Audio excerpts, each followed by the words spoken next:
সুপ্রিয় দর্শক, স্বাগত জানাচ্ছি।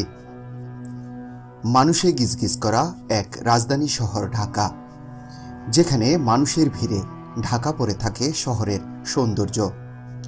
কিন্তু তারপরেও কিছু কিছু স্থাপনা তার সৌন্দর্য নিয়ে মাথা উঁচু করে রয়েছে, ঠিক যেমন রাজধানীর মতিঝিলের কমলাপুর রেলওয়ে স্টেশন। এই রেলওয়ে স্টেশন যখন তৈরি করা হয় তখন এর নির্মাণশৈলী মানুষকে মুগ্ধ করে। দূর দূরান্ত থেকে মানুষ যখন ঢাকায় এসে পৌঁছাতো তখন তাদের চোখের ধাঁধা হয়ে উঠত এই স্টেশনের সৌন্দর্য। কমলাপুর স্টেশনটি ঢাকার অন্যতম ঐতিহ্যবাহী একটি স্থাপনা, বাংলাদেশের কেন্দ্রীয় রেল স্টেশন। এটি বাংলাদেশের সবচেয়ে বড় ট্রেন স্টেশন। 60-এর দশকে আধুনিক স্থাপত্য নিদর্শনগুলোর মধ্যে অন্যতম।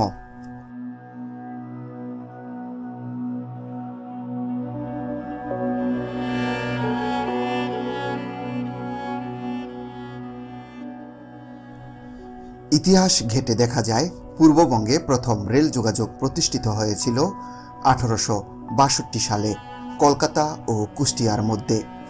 1885 সালে যোগাযোগ ছিল শুধু ঢাকা আর ময়মনসিংহের সঙ্গে। তখন ট্রেন স্টেশন ছিল ঢাকার ফুলবাড়িয়ায়। 1958 সালে পাকিস্তান আমলে সিদ্ধান্ত চূড়ান্ত হলো যে ট্রেন স্টেশনকে এমন জায়গায় সরিয়ে নিতে হবে যাতে উত্তর দক্ষিণ সড়ক যোগাযোগে কোনো বাধা না থাকে। সে অনুযায়ী 1968 সালে নির্মিত কমলাপুর রেলওয়ে স্টেশন ট্রেন যোগাযোগের এক নতুন অধ্যায় তৈরি করে।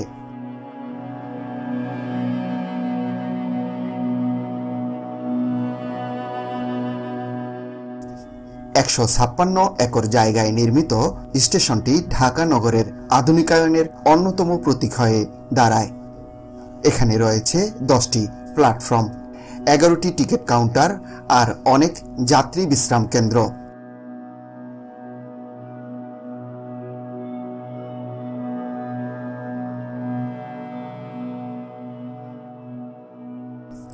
স্থাপত্য শৈলীর দিক থেকেও কমলাপুর স্টেশনটি অনিন্দ্য সুন্দর ও ব্যতিক্রম। এর স্থপতি ছিলেন দুজন মার্কিন, ড্যানিয়েল বার্নহাম এবং বব বুই। দুজনেই এই দেশে এসেছিলেন Louis Berger and consulting engineering লিমিটেডের স্থপতি হিসেবে। কমলাপুর রেলওয়ে স্টেশনে বার্নহাম ও বব বুই তৈরি করতে চেয়েছিলেন আধুনিক স্থাপত্য আর গ্রীষ্মমণ্ডলীয় আবহাওয়ার উপযোগী নির্মাণশৈলীর সংযোগ ঘটিয়ে একটি বিরল স্থাপত্য কর্ম হিসেবে।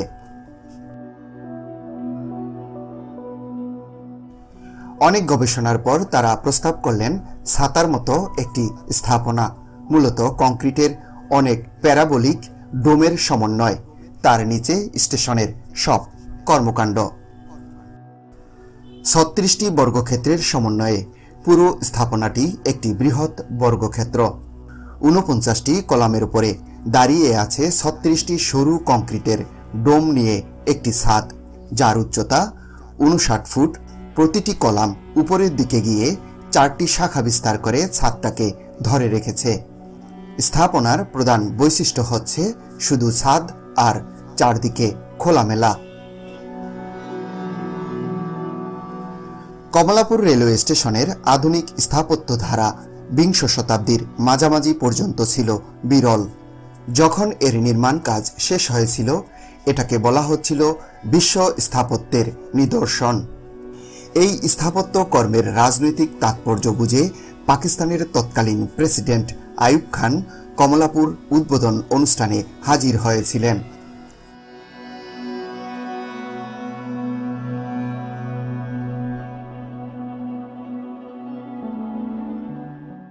পাঁচ দশকের উপরে এই রেলওয়ে স্টেশন ছিল ঢাকার প্রবেশপথ, ঢাকার তোরণ।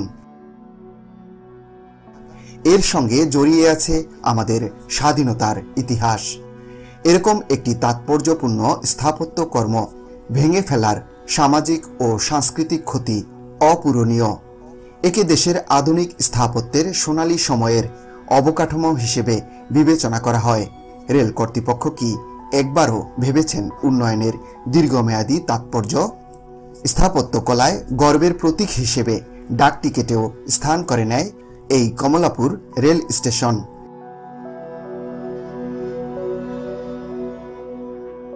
যাই হোক, কমলাপুর রেলওয়ে স্টেশন কেবল দেশের আধুনিক শিল্পকলার দৃষ্টান্ত নয়, এটি সবচেয়ে অভিগম স্থানও। এখান দিয়ে প্রতিদিন হাজার হাজার মানুষ বিভিন্ন জায়গায় যাতায়াত করেন। স্বাভাবিকভাবে স্থাপত্যটি ভেঙে ফেলার ঘোষণা মেনে নেওয়া কঠিন অনেকের জন্য।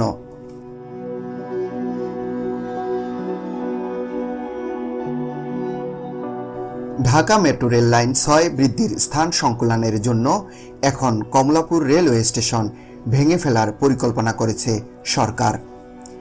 যানজট নিরসনে এই প্রকল্প হাতে নিয়েছে Dhaka transport coordination authority DCTA।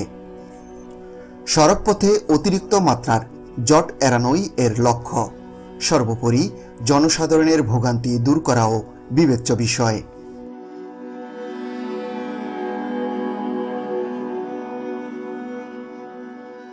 এশিয়ার যে কোনো শহরের তুলনায় দ্রুতগতিতে ঢাকার আকার কিংবা পরিধি বাড়ছে, সেই হারে মহানগরে রাস্তাঘাটে বাড়ছে যানবাহন।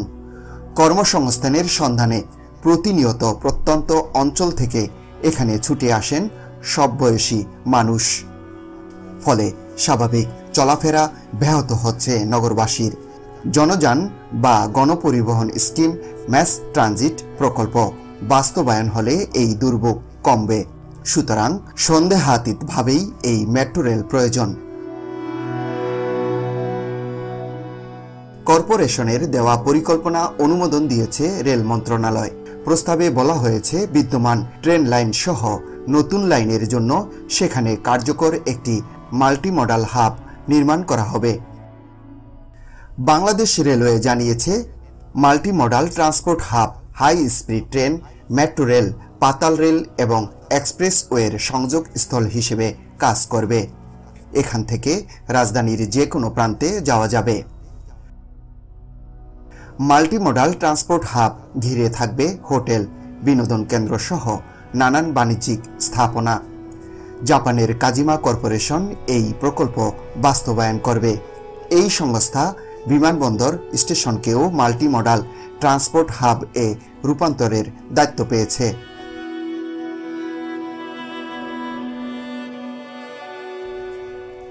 কমলাপুর স্টেশনের আন্ডারগ্রাউন্ডে ট্রেন থাকবে। এছাড়া বহুতল ভবনে নানান ধরনের সুযোগ সুবিধা থাকবে। একজন যাত্রী সহজেই এখান থেকে দেশের নানান প্রান্তে যাতায়াত করতে পারবে। এছাড়া মেট্রো রেল, বাস, ট্রেন সহ নানান ধরনের পরিবহন পাবেন যাত্রীরা।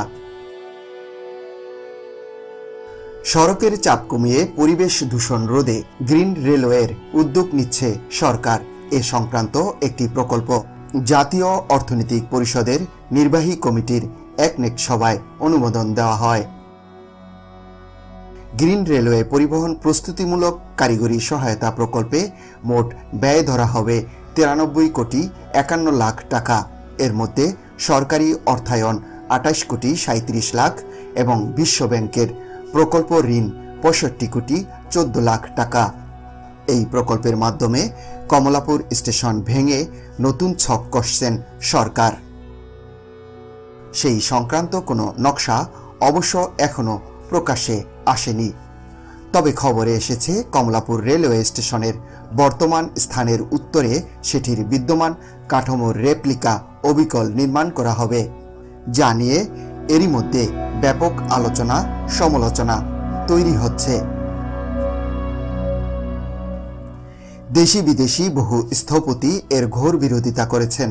রাজধানীর কেন্দ্রীয় রেলওয়ে স্টেশন ভাঙার সিদ্ধান্তকে অপ্রয়োজনীয় বলেছেন অনেকেই। অনেকে অবশ্য ভাঙন, ধ্বংস ও বিলুপ্তির পরিবর্তে সেটি পুনর্ব্যবহারের উপর আলোকপাত করেন। আন্তর্জাতিক বার্তা সংস্থা ANA সংক্রান্ত একটি রিপোর্টে তুলে আনেন ড্যানিয়েল ডুনহামের মেয়ে কেট ডুনহাম তার বাবার প্রণীত নকশায় তৈরি কমলাপুর রেলওয়ে স্টেশন ভেঙে ফেলার সিদ্ধান্তে বিস্মিত হন। তিনি বলেন, এটি ট্রেন স্টেশন হিসেবে ব্যবহার হবে না, ভালো কথা। ভবনটি নির্মাণ শৈলীটা নমনীয়, সুতরাং এটি অফিস, আদালত, কারখানা হিসেবেও ব্যবহার হতে পারে। ভেঙে ফেলা কোনো কাজের কথা হবে না।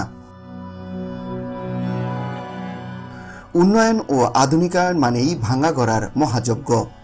নতুন কিছু গড়তে পুরনো মায়া ত্যাগ করতে হয়। উন্নয়ন ও আধুনিকতার ছোঁয়া যে কোনো দেশের স্বাভাবিক গতিধারার অংশ, কিন্তু যে কোনো উন্নয়নও পরিকল্পনা গ্রহণের সময় আইকনিক স্থাপনা রেখে করা জরুরি। আইকনিক স্থাপনাগুলো শহরকে প্রতিনিধিত্ব করে, নাগরিকের স্মৃতি ও অনুভূতিকে সম্মান দেখিয়ে নতুন পরিকল্পনা করা বাঞ্ছনীয়। কিভাবে একটি পুরনো স্থাপত্য নিদর্শন রেখে নতুন উন্নয়ন প্রকল্প বাস্তবায়ন করা যায় তা অগ্রাধিকার পাবে, এটাই কাম্য। প্রিয় দর্শক, আজ এ পর্যন্তই। ভিডিওটি ভালো লাগলে লাইক দিন, শেয়ার করে অন্যদেরকে দেখার ও জানার সুযোগ করে দিতে পারেন। কমেন্টস করে জানাতে পারেন আপনার মতামত। চ্যানেলটিকে সাবস্ক্রাইব করে আমাদের পাশেই থাকুন। ভালো থাকুন, সুস্থ থাকুন। আল্লাহ হাফেজ।